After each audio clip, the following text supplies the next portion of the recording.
welcome to another episode of Classes of Mail. My name is Alan Geekax, and today we're going to continue reading from JCAM Section 12. First, I want to apologize about the pops in the last episode.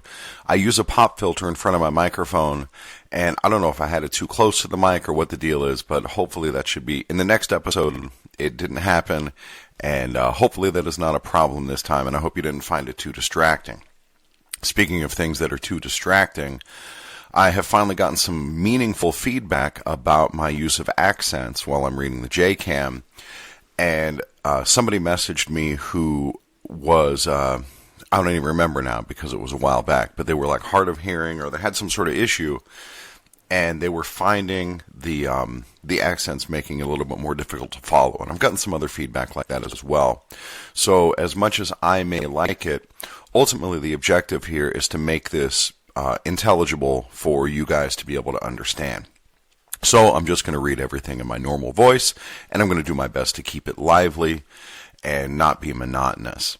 So that's what we're going to do today. We're going to pick up the JCAM in Section 7, and I'm going to get Article 12, and then this says JCAM Section 7, Delivery Unit Optimization. And we're going to get through this whole thing today, no matter how long it takes. So let me make sure that my recording is going properly. Yep, everything looks good here.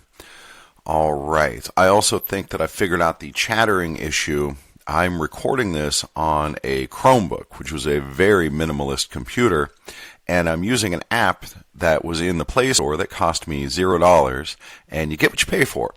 So basically, if I do anything other than recording, it bogs down the computer and wind up getting that chattering. So hopefully that issue is now addressed. In any case, that's enough jibber jabber for me to get started. Section 7. This section includes the Memorandums of Understanding regarding Delivery Unit Optimization, DUO, D-U-O. I'll pronounce it DUO if it comes up again. When all city carrier assignments from one work location are permanently moved to another location, and the movement of letter carriers is not covered by Article 12.5.C.1, 12.5.C.2, or 12.5.C.3, the DUO rules apply. The Memorandum of Understanding regarding Delivery Unit Optimization addresses notice seniority, hold downs, Article 25 assignments, and previously approved leave when a DUO occurs. Those provisions of the Memorandum of Understanding regarding Delivery Unit Optimization that apply to TEs also apply to CCAs. And here we have that very memo regarding Delivery Unit Optimization. This one is between the USPS and the NALC, as pretty much all of them are. Here we go.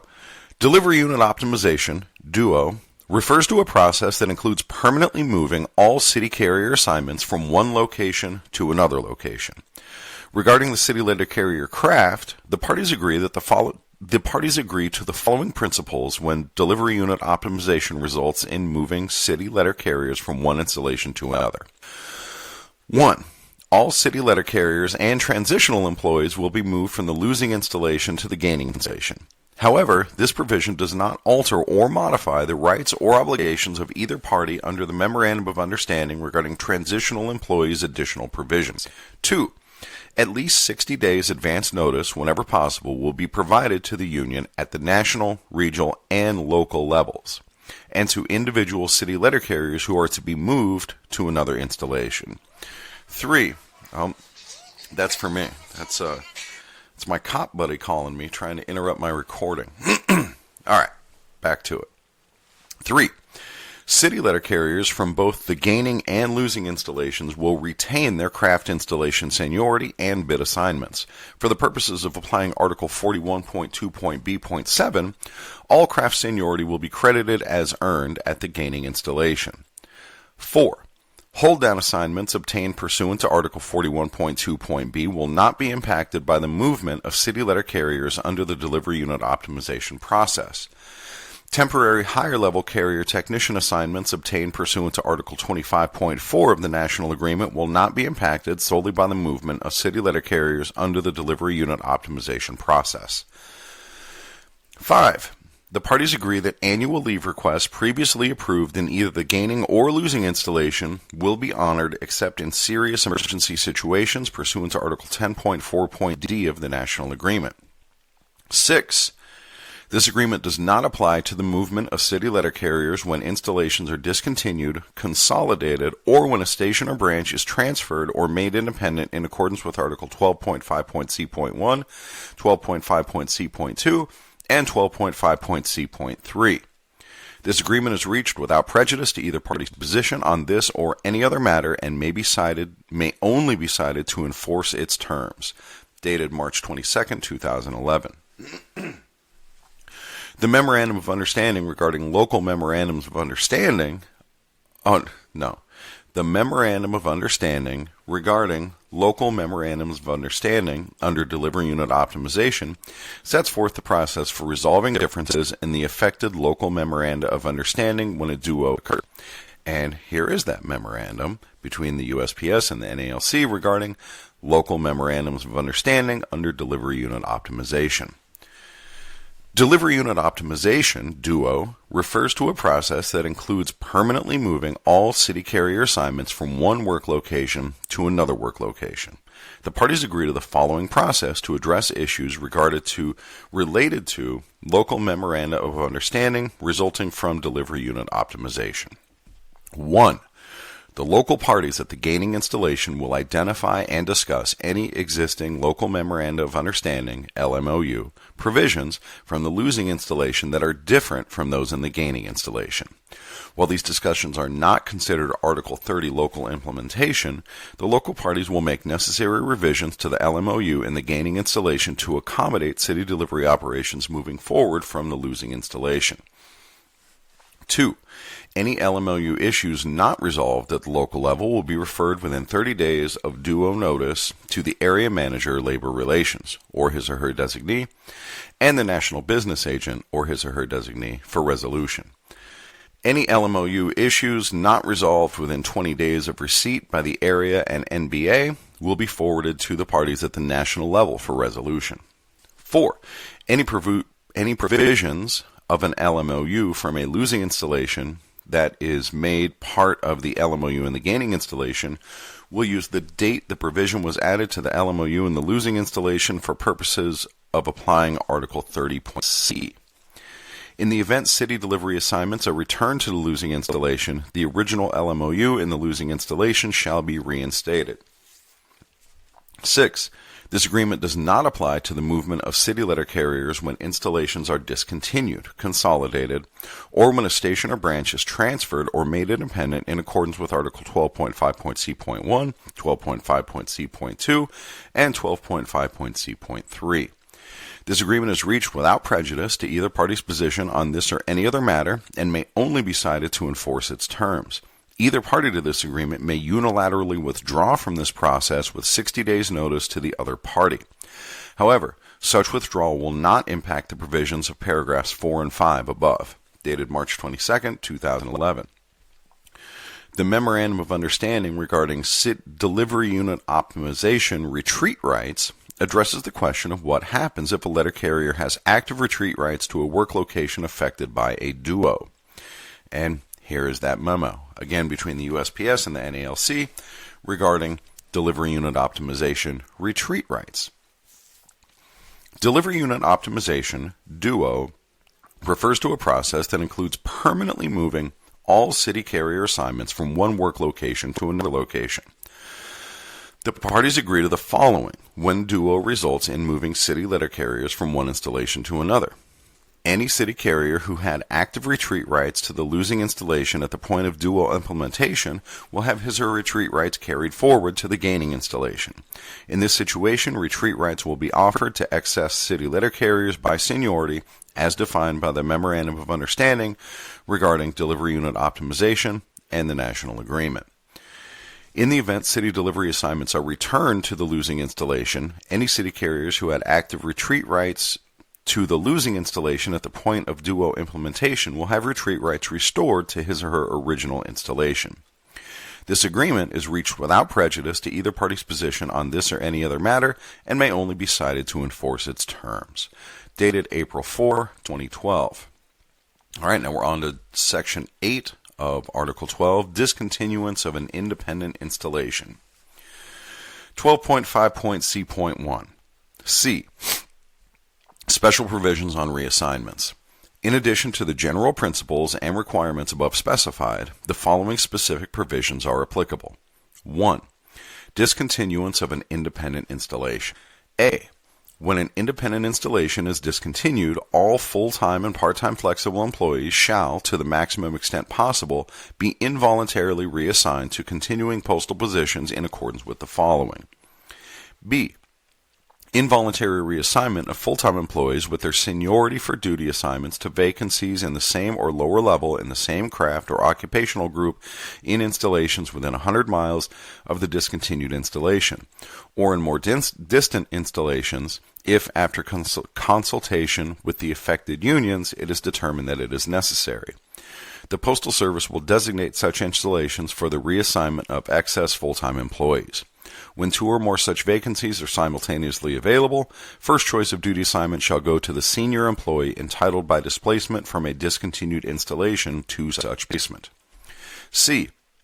Involuntary reassignment of full-time employees for whom consultation did not provide for placement under C.1.B above in other crafts or occupational groups in which they meet minimum qualifications at the same or lower level with permanent seniority for duty assignments under 1 and 2 below, whichever is lesser.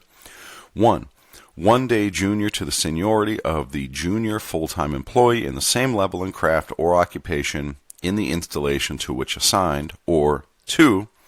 The seniority the employee had in the craft from which reassigned.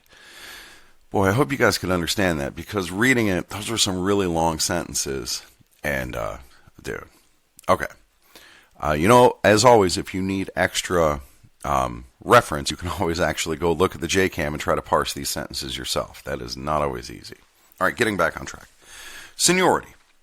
The stated seniority rule is inconsistent with Article 41.2.G.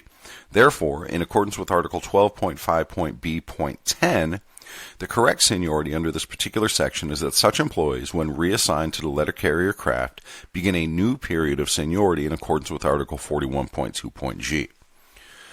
12.5.C.1.D. D. Involuntary reassignment of part-time flexible employees with seniority in any vacancy in the part-time flexible quota in the same craft or occupational group at any installation within 100 miles of the discontinued installation, or in more distant installations if after consultation with the affected unions it is determined that it is necessary. The Postal Service will designate such installations for the reassignment of the part-time flexible employees.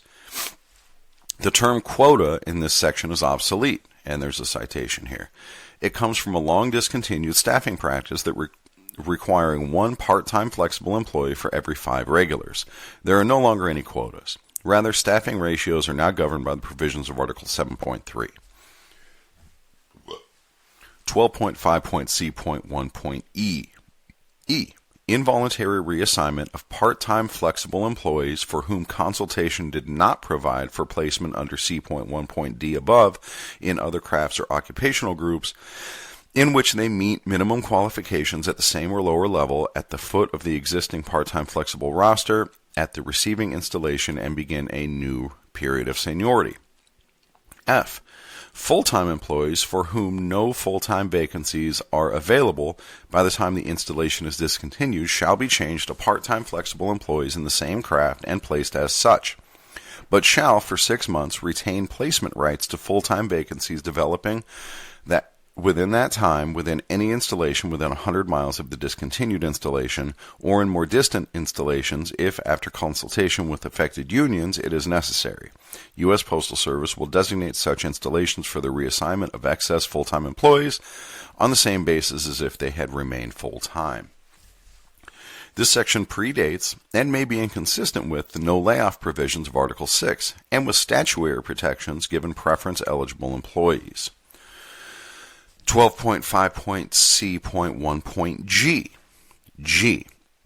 Employees, full-time or part-time flexible, involuntarily reassigned as above provided, shall, upon the reestablishment of the discontinued installation, be entitled to reassignment with full seniority to the first vacancy in the reestablished installation in the level, craft, or occupational group from which reassigned. Retreat rights. As in the case of employees accessed under other provisions of Article 12, full-time and part-time employees accessed under the provisions of Article 12.5.c.1 have retreat rights. In the event a discontinued installation is reestablished, accessed employees are entitled to reassignment with full seniority to the first vacancy in the reestablished installation in the craft or occupational group from which they were reassigned. These retreat rights are terminated if accessed employees fail to accept the first available vacancy in the level from which they were accessed. However, if management fails to inform an employee with retreat rights of an available vacancy, that employee's retreat rights are not terminated. Additionally, per the MOU regarding involuntary reassignment without regard to level, retreat rights offered to a different pay grade will be made only once to each accessed employee per accessing event. Failure to accept an offer to a different pay grade does not terminate that employee's retreat rights to his or her original pay grade. Now we move on to Section 7, consolidation of an independent installation. 12.5.c.2. 2. Consolidation of an independent installation. Consolidation of an independent installation is defined in Article 12.5.8.2 as to, quote, discontinue the independent identity of an installation by making it part of another and continuing independent installation, end quote. 12.5.c.2.a. A. When an independent postal installation is consolidated with another postal installation, each full-time or part-time flexible employee shall be involuntarily reassigned to the continuing installation without loss of seniority in the employee's craft or occupational group. Note that Article 30.e provides for a new period of local implementation concerning the local memorandum of understanding when installations are consolidated. 12.5.c.2.b. B. Where reassignments under 2.a preceding result in an excess of employees in any craft or occupational group in the continuing installation, identification and placement of excess employees shall be accomplished by the continuing installation in accordance with the provisions of this agreement covering such situations. C. If the consolidated installation again becomes an independent installation, each full-time and part-time flexible employee whose reassignment was necessitated by the previous consolidation shall be entitled to the first vacancy in the reestablished installation in the level and craft or occupational group held at the time the installation was discontinued. Retreat rights. As in the case of employees accessed under other provisions of Article 12, full-time and part-time employees accessed under the provisions of Article 12.5.c.2 have retreat rights. In the event a consolidated installation again becomes independent, accessed employees are entitled to reassignment with full seniority to the first vacancy in the reestablished installation in the craft or occupational group from which they were reassigned. These retreat rights are terminated if they fail to apply for the first available vacancy in the level from which they were accessed. However, if management fails to inform an employee with retreat rights of an available vacancy, that employee's retreat rights are not terminated. Additionally, per the MOU regarding involuntary reassignment without regard to level, retreat rights offered to a different pay grade will be made only once to each accessed employee per accessing event. Failure to accept an offer to a different pay grade does not terminate that employee's retreat rights to his or her original pay grade. Now we move on to Section 10. Station or branch transferred or made independent. 12.5.c.3.a. 3. Transfer of a classified station or classified branch to the jurisdiction of another installation or made an independent installation. A. When a classified station or classified branch is transferred to the jurisdiction of another installation or made an independent installation, all full-time employees shall at their option remain with the classified station or classified branch without loss of seniority, or remain with the installation from which the classified station or classified branch is being transferred. This section should be read in conjunction with Article 12.5.C.5.B.1a, which provides that when routes are transferred from one installation to another, the full-time letter carriers whose routes are transferred have the option of transferring with their routes without loss of seniority. 12.5.C.3.B. B. A realistic appraisal shall be made of the number of employees by crafts or occupations who will be needed in the station after transfer, and potential vacancies within these requirements created by the unwillingness of employees to follow the station to the new jurisdiction shall be posted for bid on an office-wide basis in the losing installation. If the postings provided in paragraph 3.b preceding do not result in sufficient employees to staff the transfer classified station or classified branch, junior employees by craft or occupational group or on an installation-wide seniority basis in the losing installation shall be involuntarily reassigned to the classified station or classified branch, and each employee thus involuntarily reassigned shall be entitled to the first vacancy in such employee's level and craft or occupational group in the installation from which transferred. Retreat rights.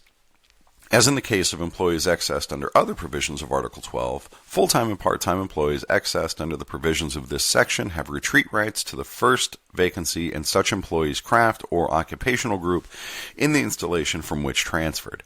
These retreat rights are terminated if they fail to accept the first available vacancy in the level from which they were accessed. However, if management fails to inform an employee with retreat rights of an available vacancy, that employee's retreat rights are not terminated. Additionally, per the MOU regarding involuntary reassignment without regard to level, retreat rights offered to a different pay grade will be made only once to each accessed employee per accessing event. Failure to accept an offer to a different pay grade does not terminate that employee's retreat rights to his or her original pay grade. Moving on to Section 11. 12 employees access to a section. 12.5.C.4. 4. Reassignment within an installation of employees access to the needs of a section. The identification of assignments this one is Part A. The identification of assignments comprising for this purpose a section shall be determined locally by local negotiations. If no sections are established immediately by local negotiations, the entire installation shall comprise the section. Full-time employees access to the needs of a section, starting with the employee who is junior in the same craft or occupational group and in the same level assigned in that section, shall be reassigned outside the section but within the same craft or occupational group. They shall retain their seniority and may bid on any existing vacancies for which they are eligible to bid. If they do not bid, they may be assigned in any vacant duty assignment for which there was no senior bidder in the same craft and installation. Their preference is to be considered if more than one such assignment is available. C. Such reassigned full-time employee retains the right to retreat to the section from which withdrawn only upon the occurrence of the first residual vacancy in the salary level after employees in the section have completed bidding. Such bidding in the section is limited to employees in the same salary level as the vacancy. Failure to bid for the first available vacancy will end such retreat right. The right to retreat to the section is optional with the employee who has the retreat rights with respect to a vacancy in a lower salary level. Failure to exercise the option does not terminate the retreat rights in the salary level in which the employee was reassigned away from the section. And here's a grayed out section that refers to clerks, so we get to skip that. D. The duty assignment vacated by the reassignment of the junior full-time employee from the section shall be posted for bid of the full-time employees in the section. If there are no bids, the junior remaining unassigned full-time employee in the section shall be assigned to the vacancy. Accessing from a section. Article 12.5.C.4 provides for special rules when employees are accessed from a section. These rules are only applicable when a local memorandum of understanding, LMOU, identifies separate sections within an installation for accessing purposes as authorized by Article 30.B.18. They do not apply when junior unassigned full-time regular letter carriers are assigned under the provisions of Article 41.1.8.7. Nor do they apply when full-time flexible employees are moved between sections, since they have flexible reporting times and reporting locations. Article 7. If an LMOU does not identify separate sections for accessing purposes, Article 12.5.C.4a provides that the entire installation is considered a section, and none of the rest of Article 12.5.C.4 applies. In such cases, full-time employees are not reassigned within the installation through accessing procedures. Rather, full-time letter carriers move within an installation through the mechanisms of reversion, abolishment, the subsequent posting and bidding under the provisions of Article 41.1, assignment under the provisions of Article 41.1.8.7 and 41.3.0 where applicable. If an LMOU does identify separate sections for accessing purposes, then the special rules in Article 12.5.C.4 B through D apply whenever management proposes to reassign letter carriers within an installation who are excess to the needs of the defined. Let me just start that again. If an LMOU does identify separate sections for accessing purposes, then the special rules in Article 12.5.C.4 B through D apply whenever management proposes to reassign letter carriers within an installation who are excess to the needs of one of the defined sections. These rules give excess letter carriers retreat rights to the first residual vacancy in the same or lower grade that occurs in the section. Failure to accept the first available vacancy at the former grade level in the section ends such retreat rights. In order to implement these retreat rights, Article 12.5.C.4 provides that as long as an accessed employee has retreat rights to the section, bidding for vacant duty assignments in the level from which the employee was accessed is subject to the following rules. Bidding is limited to employees in the section who were in the section when the employee was reassigned, even if, for example, the LMOU ordinarily provides for installation-wide bidding. Bidding for positions in the level from which the employee was accessed is limited to employees in that level. For example, if a carrier technician is accessed from a section, only carrier technician letter carriers from the section may bid on carrier technician vacancies in the section. Bidding for carrier technician and non-carrier technician positions for which no employees have active retreat rights is not limited. For example, if only non-carrier technicians have been accessed from the bidding section and have retreat rights to the section, then only bidding on non-carrier technician positions is limited. Bidding on carrier technician positions is not. Loss of retreat rights. Retreat rights to a section are the first residual vacancy in the section and salary level from which accessed after employees in the section have completed bidding. If an employee with retreat rights fails to accept the first residual vacancy in the section and salary level from which accessed, the retreat rights are ended. This rule is applied as follows. If a letter carrier with retreat rights to a carrier technician position fails to accept a residual non-carrier technician position in his or her former section, the retreat right to a carrier technician position is not terminated. If a carrier with retreat rights to a non-carrier technician position voluntarily bids back to a carrier technician position in the former section, the carrier's retreat right to a non-carrier technician position in the section is not terminated. However, in such cases, the carrier could not bid on non-carrier technician positions in the section as long as the bidding is restricted to carriers with retreat rights to non-carrier technician positions. Rather, the carrier would have to wait for the first residual non-carrier technician vacancy in the section to exercise the continuing retreat right. Note that the language of Article 12.5.C.4c imprecisely states the rule as being failure to bid for the first available vacancy will end such retreat right. Technically, employees with retreat rights do not exercise them by bidding in the strict sense used elsewhere in the contract, such as in Article 41.1.8. Rather, they exercise them by simply accepting a residual vacancy. Bidding only occurs to allow an employee to exercise seniority if there is more than one residual vacancy in a section to which an employee has retreat rights. Restricted bidding in Article 41.3.0.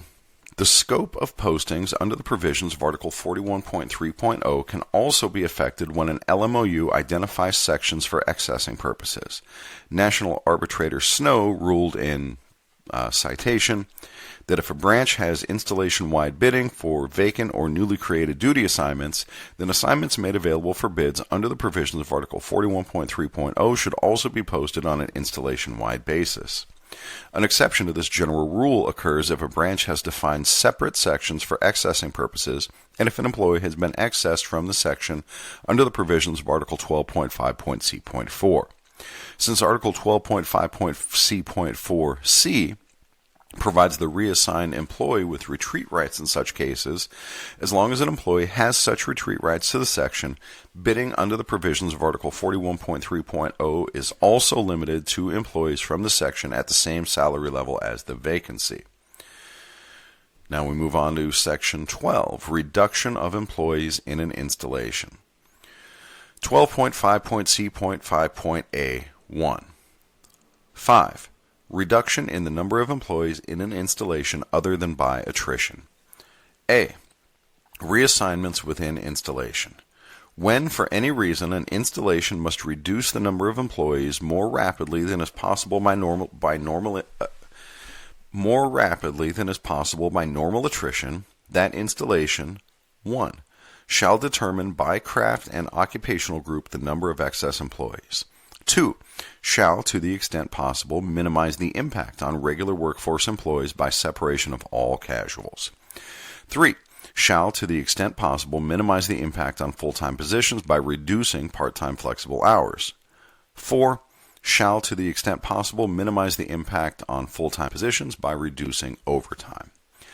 This section applies when the Postal Service needs to reduce the number of employees in an installation more rapidly than is possible through normal attrition.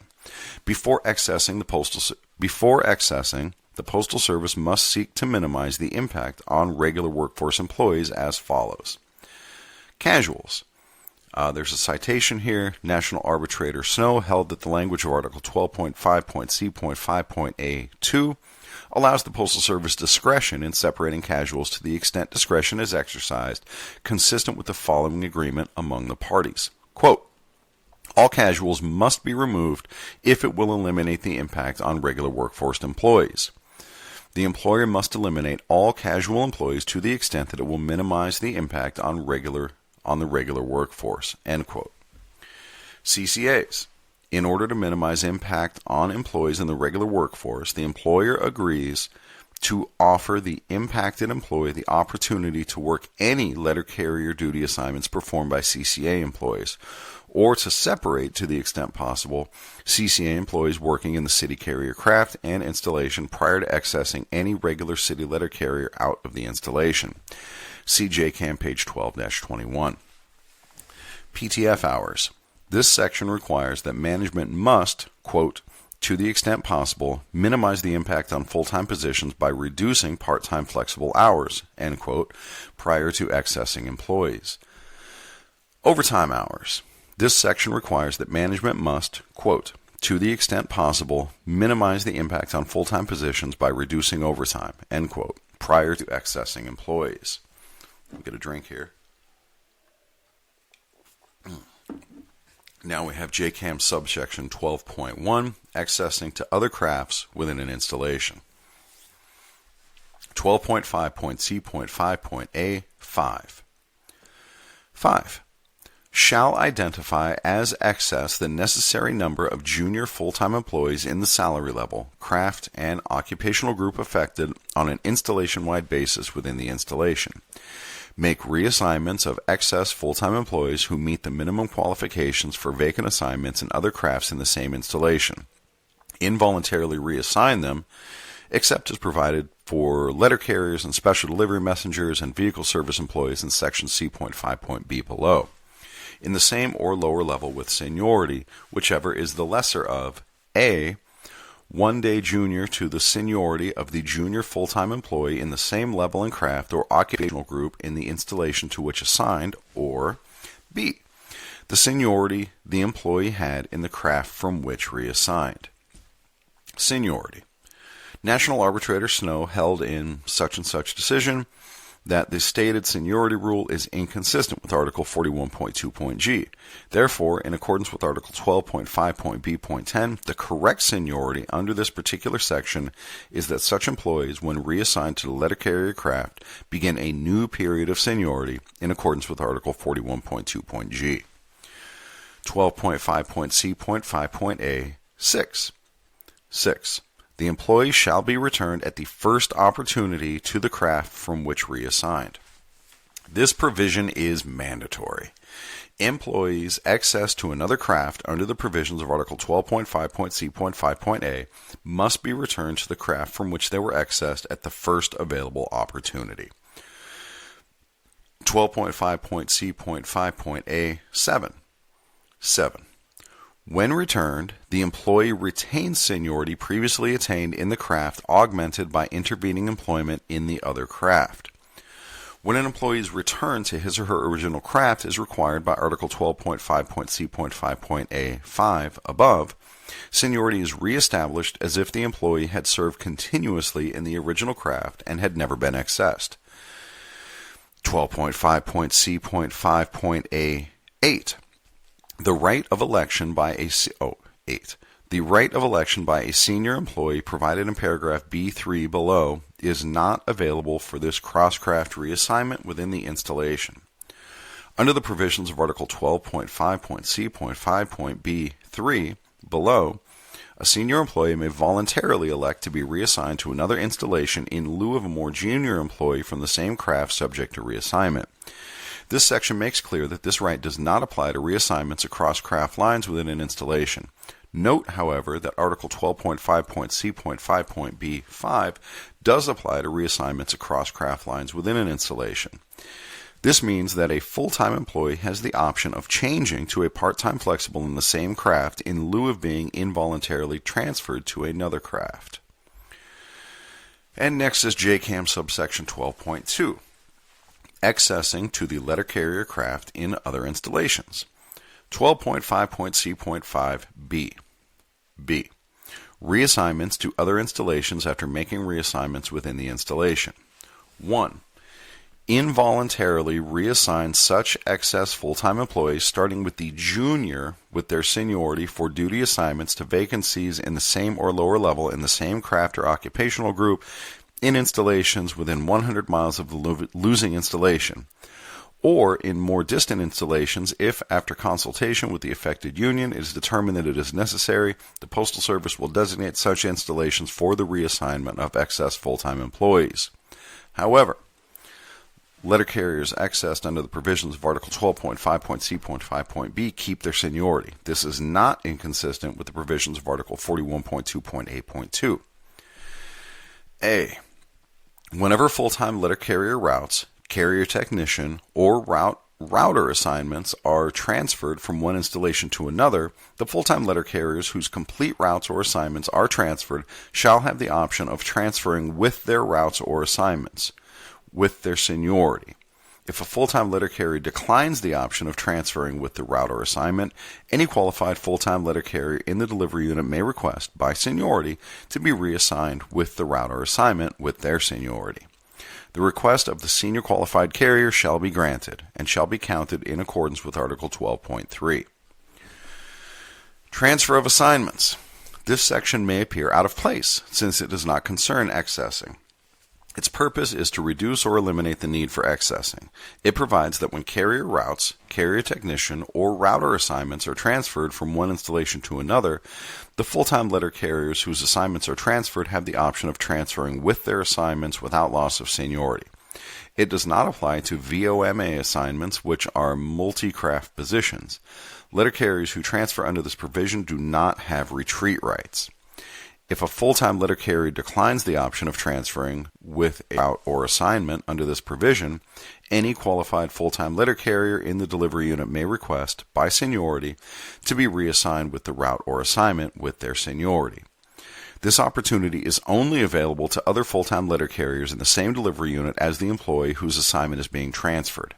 If the installation has more than one delivery unit, carriers in delivery units other than the one from which the assignment was transferred do not have this option.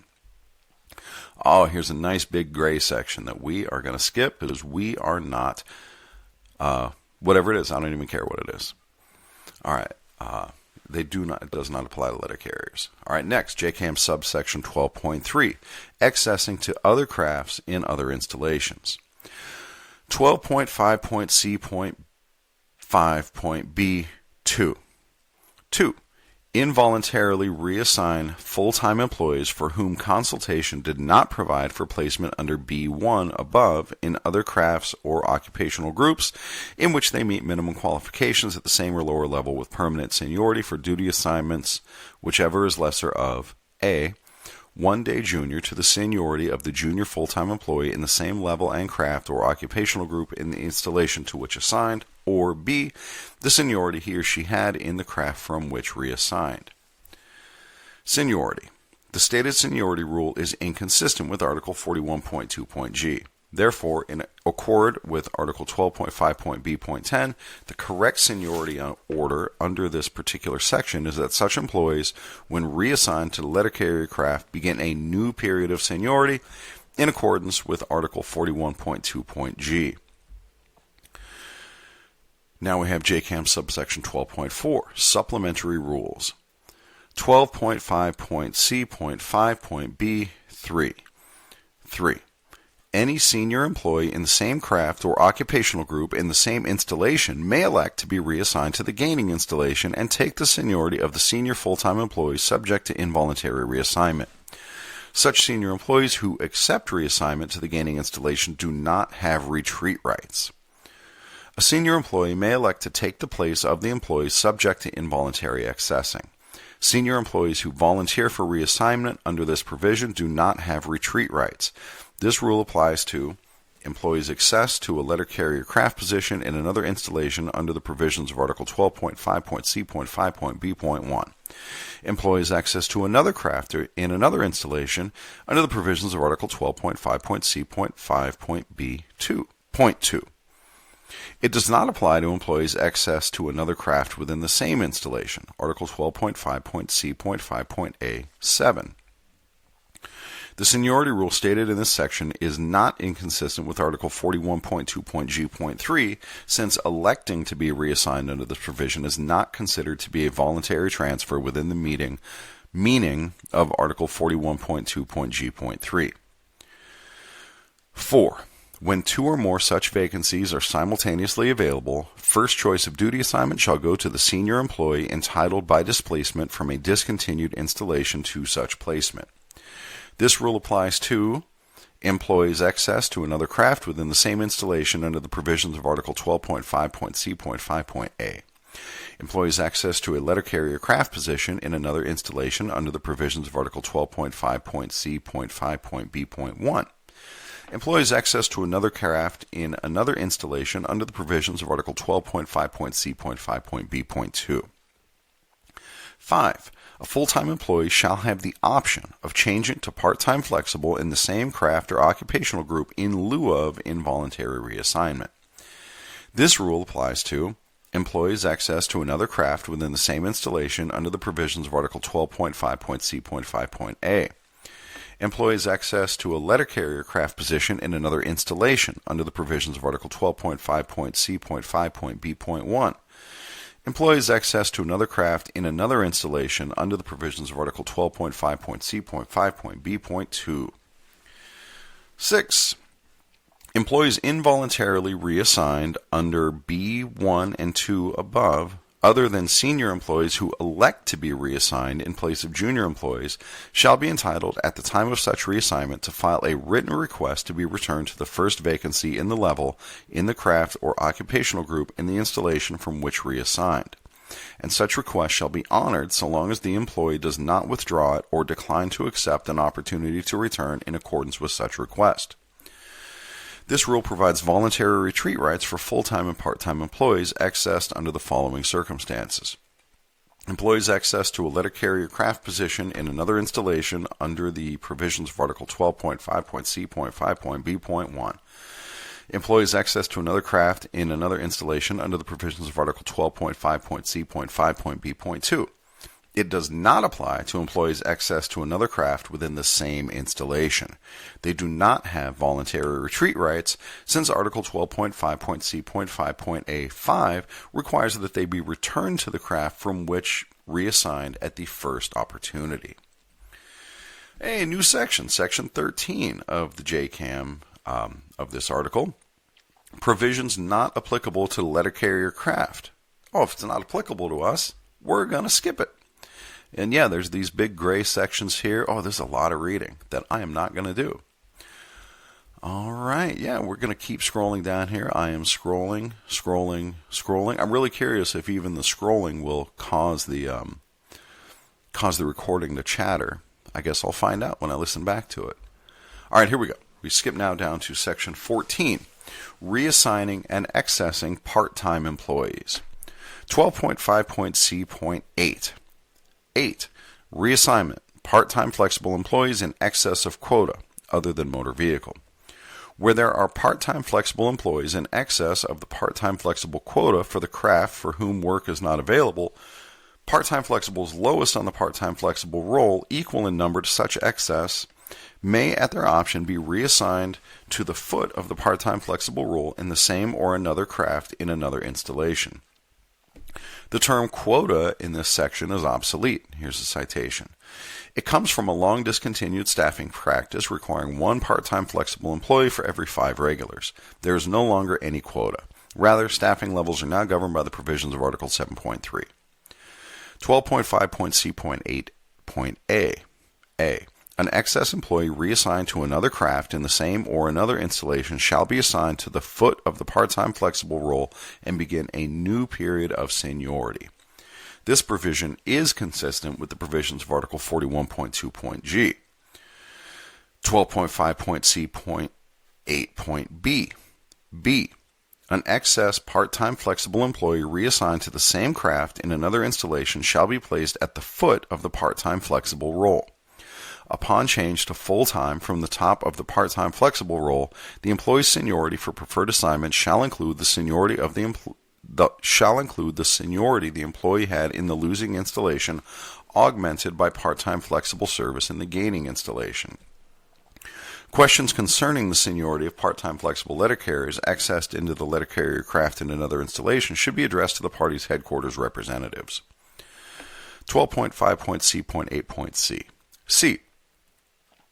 A senior part-time flexible in the same craft or occupational group in the same installation may elect to be reassigned in another installation in the same or another craft and take the seniority, if any, of the senior excess part-time flexible being reassigned as set forth in A and B above.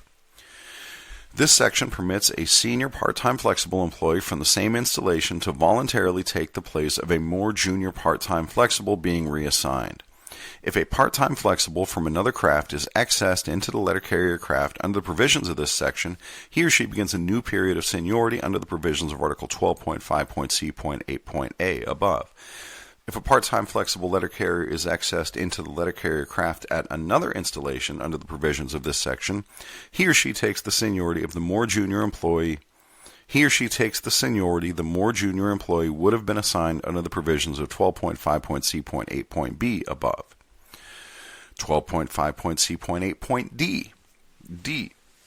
The Postal Service will designate, after consultation with the affected union, vacancies at installations in which excess part-time flexibles may request to be reassigned, beginning with vacancies in other crafts in the same installation, then vacancies in the craft in other installations, and finally vacancies in other crafts and other installations, making the designations to minimize relocation hardships to the extent practicable. E. Part-time flexibles reassigned to another craft in the same installation shall be returned to the first part-time flexible vacancy within the craft and level from which reassigned. This provision is mandatory. Employees access to another craft under the provisions of Article 12.5.c.8 must be returned to the craft from which they were accessed at the first available opportunity. 12.5.c.8.f. F. Part-time flexibles reassigned to other installations have retreat rights to the next such vacancy according to their standing on the part-time flexible roll in the losing installation, but such retreat right does not extend to part-time flexibles who elect to request reassignment in place of the junior part-time flexibles. G. The right to return is dependent upon a written request made at the time of reassignment from the losing installation, and such request shall be honored unless it was withdrawn or an opportunity to return is declined. Retreat rights. Part-time employees accessed under the provisions of Article 12.5.c.8 have retreat rights only if they make a written request at the time of reassignment from the losing installation. These retreat rights are terminated if they fail to accept the first available vacancy. 12.5.d. D. Part-time regular employees. Part-time regular employees assigned in the craft unit shall be considered to be in a separate category. All provisions of this section apply to part-time regular employees within their own category. Part-time regular employees may also be accessed under the provisions of Article 12.5. JCAM Section 15, Voluntary Transfers. On to the next section. 12.6. Section 6, Transfers. A. Installation heads will consider requests for transfers submitted by employees from other installations. B. Providing a written request for a voluntary transfer has been submitted, a written acknowledgment shall be given in a timely manner. Additional reassignment and probationary period provisions regarding city carrier assistant employees are found in Appendix B. See memos page 189 to 195. Transfers. The provisions of Article 12.6 must be read in conjunction with the Memorandum of Understanding on Transfers reprinted below. The denial of a transfer request is a grievable matter. When the denial of a transfer request is grieved, the disputed decision is by the postmaster of another installation. Nevertheless, any grievances concerning the denial of a transfer request must be filed with the aggrieved employee's immediate supervisor as required by Article 15.2. Arbitrators from one region have the authority to order postmasters in another region to accept a transfer request. And here we have a memo between the USPS and the Joint Bargaining Committee regarding transfers. The parties agree that the following procedures will be followed when career postal employees request reassignment from postal installations in one geographical area of the country to postal installations in another geographical area. Local reassignments within the same MSC, division, or to adjacent MSCs or divisions are covered by the provisions of Section 2 of this memorandum. The terms MSC and division are obsolete. Wherever these terms appear in this memorandum, they should be understood as referencing to Postal Service districts. Thus, reassignments to the same district or to adjacent districts are now considered local transfers and covered by Section 2 of this memorandum. Transfer Memo 1.A. Section 1. Reassignments, transfers, to other geographical areas. A. Installation heads may continue to fill authorized vacancies first through promotion, internal reassignment, and change to a lower level, transfer from other agencies, reinstatements, etc., consistent with existing regulations and applicable provisions of the national agreement. The memorandum obligates management to give full consideration to transfer requests before seeking to fill vacancies with new hires from registers. However, it does not change existing regulations, such as those in the EL 312, concerning first filling vacancies through promotion, internal reassignment, and change to lower level, transfer from other agencies, reinstatements, etc. Transfer Memo 1.B. B. Installation heads will afford full consideration to all reassignment requests from employees in other geographical areas within the Postal Service. The requests will be considered in the order received, consistent with the vacancies being filled and the type of positions requested. Such requests from qualified employees, consistent with the provisions of this memorandum, will not be unreasonably denied. Local economic and unemployment conditions, as well as EEO factors, are valid concerns. When hiring from entrance registers is justified based on these local conditions, an attempt should be made to fill vacancies from both sources. Except in the most unusual of circumstances, if there are sufficient qualified applicants for reassignment, at least 1 out of every 4 vacancies will be filled by granting requests for reassignment in all offices of 100 or more man-years if sufficient requests from qualified applicants have been received. In offices of less than 100 man-years, a cumulative ratio of 1 out of 6 for the duration of the national agreement will apply. Transfer requests from qualified employees will not be unreasonably denied. However, management may take into account local economic and unemployment conditions and EEO concerns to justify hiring from registers. Except in the most unusual of circumstances, if there are sufficient qualified applicants for reassignment, management must comply with the following minimums. In all offices of 100 or more work years, at least 1 out of every 4 vacancies will be filled by granting requests for reassignment. In all offices of less than 100 work years, at least 1 out of every 6 vacancies during the duration of the national agreement will be filled by granting requests for reassignment. Transfer Memo 1.c. C. MSCs will maintain a record of the requests for reassignment received in the offices within their area of responsibility. This record may be reviewed by the union on an annual basis upon request.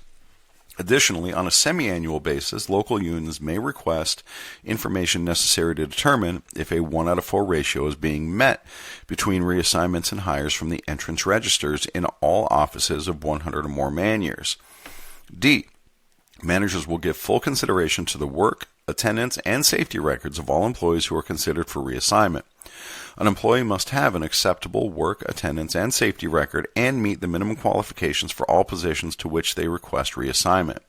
Both the gaining and losing installation head must be fair in their evaluations. Evaluations must be valid and to the point, with unsatisfactory work records accurately documented. An employee must have at least 1 year of service in their present installation prior to requesting reassignment to another installation.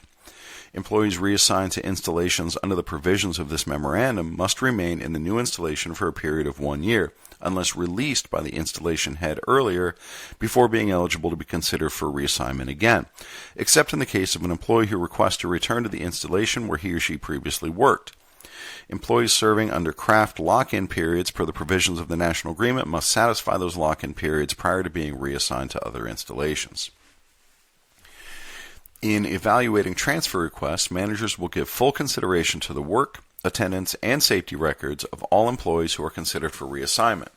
However, local managers may not add additional criteria for accepting transfer requests. For example, a policy of only accepting transfer requests from within the district would be a violation of the memorandum. Evaluations must be fair, valid, and to the point, with unsatisfactory work records accurately documented. They must be based upon an examination of the totality of an employee's individual work record. Evaluations based on the application of arbitrary standards, such as a defined minimum sick leave balance, do not meet this standard. Except as otherwise provided, employees reassigned to installations under the provisions of this memorandum must remain in the new installation for a period of 1 year. The lock-in provision is not the same as a craft lock-in. There are no craft lock-ins in the letter carrier craft. Thus, the requirement concerning, quote, employees serving under craft lock-in periods, end quote, is not applicable to letter carriers. Transfer Memo 1.e. E. Installation heads considering employees for reassignment will contact the installation head of the losing installation and arrange for mutually agreeable reassignment and reporting dates. A minimum of 30 days' notice to the losing office will be afforded. Except in the event of unusual circumstances at the losing installations, reasonable time will be provided to allow the installation to fill vacancies. However, this time should not exceed 90 days. Read as a whole, this section provides that, quote, except in unusual circumstances at the losing installation, end quote, the reporting date at the new installation will be a minimum 30 days and should not be more than 90 days after a transfer request is approved. The installation head of the losing installation may not deny an approved transfer. Transfer Memo 1.f. F. Reassignment granted to a position in the same grade will be at the same grade and step. Step increase anniversaries will be maintained. Where voluntary reassignments are to a position at a lower level, employees will be reassigned to the step in the lower grade consistent with Part 420 of the Employee and Labor Relations Manual. In no case may an employee be required to accept pay at a lower step as a consideration for transfer. Employees' periodic step increases following a transfer continue exactly as they would have progressed had the employee not transferred, but instead remain in the original installation. Where voluntary reassignments are to a position at a lower level, for example, when a carrier technician transfers to a non-carrier technician letter carrier position, the employee's step and waiting period for the next step increase will be established in accordance with the normal rules in ELM Section 420. Transfer Memo 1.G. G, this is a long section. Employees reassigned under these provisions will be reassigned consistent with the provisions of the appropriate craft article contained in the National Agreement. Employees will not be reassigned to full-time regular positions to the detriment of career part-time flexible employees who are available for conversion at the gaining installation. Seniority for employees transferred per this memorandum will be established consistent with the provisions of the National Agreement. Seniority. The seniority of letter carriers voluntarily transferred to another installation is governed by Article 41.2.G.3, which requires that they begin a new period of seniority. Consequently, they become part-time flexible employees upon transfer. A possible exception exists when transferring to an installation with no part-time flexible letter carriers. In such cases, they may immediately be assigned to a full-time status. Also note that the seniority rule for transfers is different than the seniority rule for carriers who have completed mutual exchanges. See mutual exchanges below. Transfer Memo 1.H. H. Relocation expenses will not be paid by the Postal Service incident to voluntary reassignment. Such expenses, as well as any resulting interview expenses, must be borne by employees. All moving expenses must be borne by the employee who requested the transfer. If any time off is necessary to complete the move, it must be covered by annual leave or leave without pay. Transfer Memo 1.I. I. Under no circumstances will employees be required or requested to resign and then be reinstated in order to circumvent these pay provisions or to provide for an additional probationary period. Transferred employees should have continuous service and are not required to serve a new probationary period. Transfer Memo 2.A. Section 2, Local Reassignments, Transfers. A. For local reassignments, managers will give full consideration to the work, attendance, and safety records of all employees who are considered for reassignment. An employee must have an acceptable work, attendance, and safety record and meet the minimum qualifications for all positions to which he or she requests reassignment. Both the gaining and losing installation head must be fair in their evaluations. Evaluations must be valid and to the point, with unsatisfactory work records accurately documented. An employee must have at least 18 months of service in his or her present installation prior to requesting reassignment to another installation.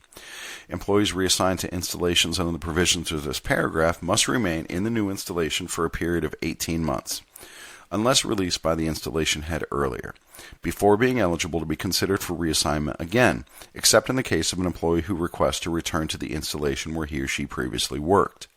Employees serving under craft lock-in periods per the provisions of the National Agreement must satisfy those lock-ins prior to being reassigned to other installations. Local transfers are included in the 1 out of 4 ratio. The term local reassignments mean reassignments to the same district or to adjacent districts. An important difference between local reassignments and reassignments to other geographical areas concerns the mandatory lock-in periods. The lock-in period for local reassignments is 18 months, unless released by the installation head earlier, except in the case of an employee who requests to return to the installation where he or she previously worked. In contrast, the lock-in period for transfers to other geographical areas is 1 year. This lock-in provision is not the same as craft lock-in. There are no craft lock-ins in the letter carrier craft. Thus, the requirement concerning, quote, employees serving under the craft lock-in periods, end quote, is not applicable to letter carriers. A CCA who is converted to career status is required to serve a lock-in period for transfers, just like any other newly hired career letter carrier is required to serve. Transfer Memo 2.B. B. The provisions of Section 1, paragraphs A, C, E, F, G, H, and I are applicable to local reassignments. C. In those instances where an employee can substantially increase the number of hours, 8 or more per week, by transferring to another installation and the employee meets the other criteria, the lock-in period will be 12 months. Dated July 21st, 1987. CCA reassignments. CCAs may be permanently permanently reassigned from one post office installation to another during their appointment period, provided the employee's current appointment is being voluntarily terminated. To avoid a break in service, a permanent reassignment to a different installation must be effected on the first day of a pay period. There is no lock-in period a CCA must satisfy before becoming eligible to reassign to another installation. Eligibility to move between installations is generally intended to address situations where an individual CCA would like to be reassigned to another installation for personal reasons, and there is an agreement between the losing and gaining installation heads. CCA transfers. The 2019 National Agreement contains the following Memorandum of Understanding concerning CCA transfers. And here we have said memo between the USPS and the NALC regarding city carrier assistant transfers. The parties agree to establish a one-year pilot program in at least 2 districts to study possible approaches to facilitate the voluntary reassignment of city carrier assistants, CCAs, from one installation to a different installation within the same district. The parties may extend or expand this pilot program to include opportunities beyond district boundaries by mutual agreement. This memorandum expires with the 2019 National Agreement. Mutual exchanges are exchanges of positions in the complement of different installations. Carriers do not exchange actual bid assignments or pay status, since the vacated bid positions must be posted for bidding in accordance with the provisions of Article 41.1 and the applicable local memorandums of understanding. Section 351.6 of the ELM and the Memorandum of Understanding regarding mutual exchanges addresses the mutual exchanges between letter carriers. 351.6 Mutual Exchanges. 351.61 General Policy. Career employees may exchange positions, subject to the provisions of the appropriate collective bargaining agreement, if the officials in charge of the installations involved approve the exchange of positions. Mutual exchanges must be made between employees in positions at the same grade levels. The following employees are not permitted to exchange positions: part-time flexible employees with full-time employees, bargaining employees with non-bargaining employees, non-supervisory employees with supervisory employees. Exclusions. Part-time flexible employees may not exchange positions with full-time employees, or bargaining unit employees with non-bargaining employees, and non-supervisory employees with supervisory employees. Next, we have a memo between the USPS and the NALC regarding mutual exchanges. The parties agree that in applying the relevant provisions of Section 351.6 of the Employee Labor Relations Manual, city letter carriers in grades CC-01 and CC-02 are considered as being in the same grade. This agreement applies solely to determining whether employees are eligible for mutual exchanges. Date, September 11, 2007. Effective with the 2006 National Agreement, the parties agreed that for purposes of mutual exchange, all full-time city letter carriers are considered as being the same. Note that this removed what had been a prohibition on such mutual exchanges. Mutual exchanges, seniority.